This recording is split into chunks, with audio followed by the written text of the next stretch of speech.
Hi there, my name is Charlie Dushulo, and today I'm with Termanology. Thank you so much for coming on today. I really do appreciate it. My first question for you. So I know you worked with, so the way I discovered you was from 1982, your album with Statik Selektah. Yep.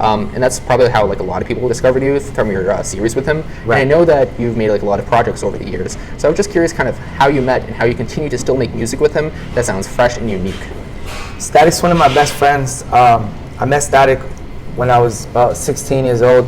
We were doing house parties together, and he would DJ, I would rap, we would battle people, all that type of stuff. And there was this little club that we used to go to in New Hampshire, Hampton Beach, and we would perform there called Heaven Nightclub. So yeah, we've been knowing each other, pretty much our whole adult life. And he took the music very seriously, and when he decided to move to New York in 2004, I followed him, and we both had a big dream. And yeah, it's crazy because it's been about 18 to 20 years now that we've been professionally making music as a job. And wow. Even next month I got a new album coming, produced. He did 4 of the beats on it. I just dropped one with Paul Wall 3 months ago. He did 6 of the beats on it. So yeah, we stay working together, man. And he's just a really motivational person. Like he really motivates me, just doing all the stuff with Joey Badass and 2 Chainz and Nas, and watching him get like platinum plaques and gold plaques, and working for Eminem, getting signed to Rock Nation, all the major things he does. Wow. Considering that we just came from nowhere, like I'm from Lawrence, he was born in Lawrence, he grew up in Lawrence and New Hampshire. So just seeing like that we were kind of like 2 kids who didn't really, like it was a chance that nothing was gonna happen for us, but instead everything happened for us because we just stayed dedicated. Of course, you stayed dedicated to your grind. That makes sense. So something I admire about you is even though you work with some of the biggest stars in the entire world, you still go to like local Massachusetts shows. Right. So I was just curious, sort of, you said you've been rapping for like 20 years now, so I was just curious how the Massachusetts music scene has sort of changed. What is it like now in your opinion, and what was it like back then when you were sort of rising? Well, now it's so much better for all the artists because social media, like in my era, I'm showing my age now, but in my era, there was no streaming, there was no social media. So if you wanted to get the word out there that you had a product or a song, you had to actually physically make a CD or a vinyl or a tape and go to a show and go like pass out flyers, to like physically hand people flyers to get them to come to your show, versus now it's like we had a concert tonight and all we did was post that we're going to be here on Instagram and Facebook, and then people know about it like that. So I feel like with this era, the younger generation, they have it a lot easier as far as like getting music out there.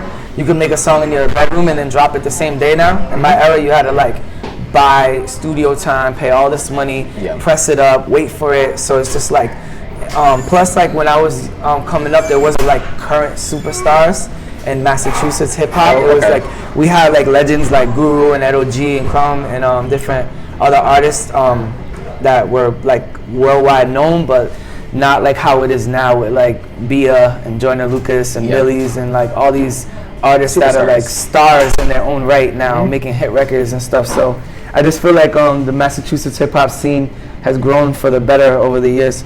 Okay, that's awesome. Yeah, it's definitely changed. So do you think it's for the better? Because I know it's harder to stand out, and because everyone is making music these days. Everyone is like an artist, and to stand out, to be different from the crowd is a lot harder. But when you were growing or when you were rising, like there weren't many people from Massachusetts doing rap, correct? Were there? No, they were doing rap. They just weren't successful. Okay. Because Boston has always been in the shadow of New York. New York is the mecca of hip hop. It's where it was created. So Boston is kind of like, Boston has a very similar sound to New York when it comes to the music, but that was like, now there's like so many subgenres of hip hop. You can literally listen to like music like Young Thug, then you can go listen to like Post Malone, then you can go listen to like the most underground rap of all time, then you got like gangster rap, you got like soulful rap, you got Spanish rap, you got hippie rap, you got all kinds of rap in all different cultures and races, nationalities.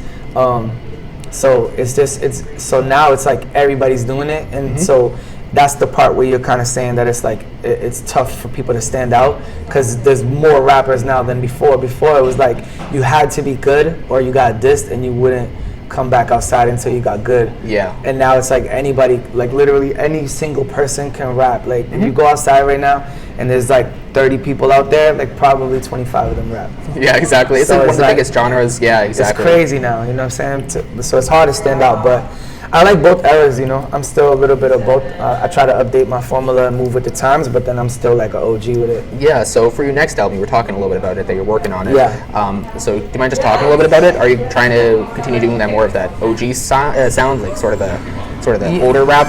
Well, you know, I try to like update the formula, but I stick to what I'm good at, and I stick to the script as far as like my sound sonically. A lot of people like they try to change with every fad that comes, and the music doesn't date good like that, you know.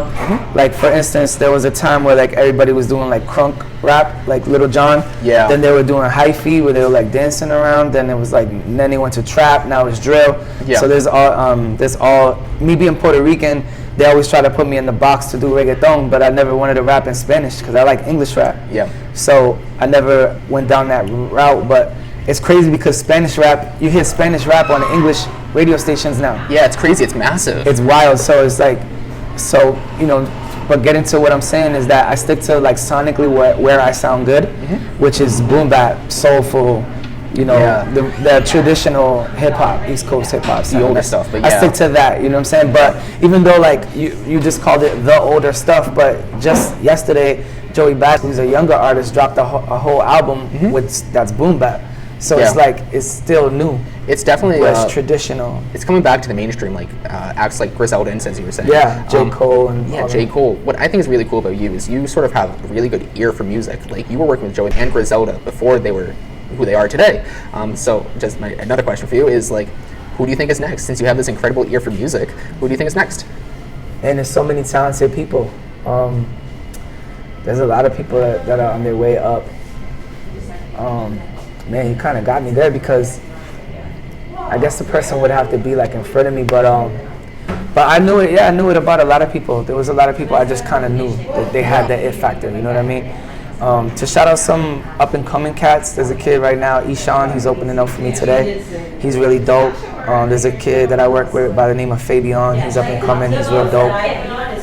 There's a producer right now named Conductor Williams. He works with Griselda. So he's on his way up. I love Conductor. Yeah, Conductor's really dope. He did a beat on my new album. Oh, really? Yeah. Okay, that's gonna be fire, man. Yes, I'm excited. it's really dope. It's one of the best songs on it. Yeah. So I know that you, of course, focus on music, but I know that you also have a brand, Good Dad Gang. So do you think you could just talk a little bit about the Good Dad Gang? Yeah, sure. Good Dad Gang is a movement that I started in 2014. The movement was basically put in place to motivate fathers to be in their children's life. A lot of us in my neighborhood, we grew up without a dad or with a bad relationship with a dad. So like, we kind of wanted to change that narrative and just motivate, you know, fathers to be in their kids' lives. So that's how it started, and then it ended up turning into like a international movement. We have 100 tattoos now. People tattooing it all over on them all over the world. We just dropped a sneaker with Patrick Ewing. We did a collaboration with Diamond Supply Company. Oh wow! We had 2 billboards in Times Square last year.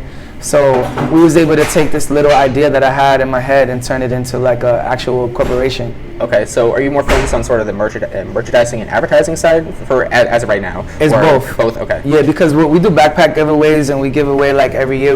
Last year we gave away 800 backpacks. Wow. So That's amazing. my city, Lawrence, Massachusetts is the poorest city in Massachusetts. I didn't know that. Yeah, so that's where I'm from. So we like to give back to the people because they really need it. You know. So yeah, this will be the eighth year that we're doing it. August 28th is the date. Wow, that's really like amazing that you're still giving back to the community after all of these years. I don't know a lot of other artists that can say they do that, and that's great, man. I love to hear it. So I know we are running kind of short on time, so I just want to ask you just one more final question. Okay. So you've done like everything. You have your own brand, you have your own company, you're continuing to make like amazing music, and you even have like a supporting role in a movie, 2 movies actually. I saw them. Pretty good. So what is next for you? What is the next big milestone? What are you excited to do next? Well, my next album that I'm about to drop is called Determination. It's my 45th project. So I want to I want to do like a best of series, kind of Okay. go touch on some of my biggest songs with Mac Miller, Griselda, Method Man, whoever. Some of my biggest moments. I want to do that, and I'm also working on my second sneaker right now. Oh wow, okay. And I'm also writing 3 books. You write? Yeah, but yeah. Oh, that's awesome. Yeah. Are these like novels? Are they biographies? So there's 2 books I'm working on. One right now is a fatherhood book. It's like a parenting book to help dads. And the other book is it's more like a picture book of my journey. Oh wow. So yeah, so those 2 books, I'm hoping to have at least one of the books out this year. Okay. I'm gonna drop 2 more albums this year. So 2 more. Wow. 2 more, yeah. So you said you have 45. I got 44 albums out 44 right albums, now, wow. but So next month it'll be 45. okay. So I know it's probably very hard for you to pick. But what are some of your favorites of yours? Yeah. Why? I know you have a giant discography, so it's probably hard. I'm just curious. My favorites, Politics as Usual, like my big album when I got signed to a major. That was probably like my biggest one that had like Watch How I Go Down, all the DJ Premier records, Prodigy, Rest in Peace was on it, Bun B. So that was kind of like the one that had a lot of money and push behind it. But some of the sleepers I think that are great are Physiology with MOP, the whole 1982 series is crazy. I love Vintage Horns, that's really slept on. The Paul Wall one is great. There's a lot, man, but you can, if you just Google, like, you'll be there all day. There's so many songs.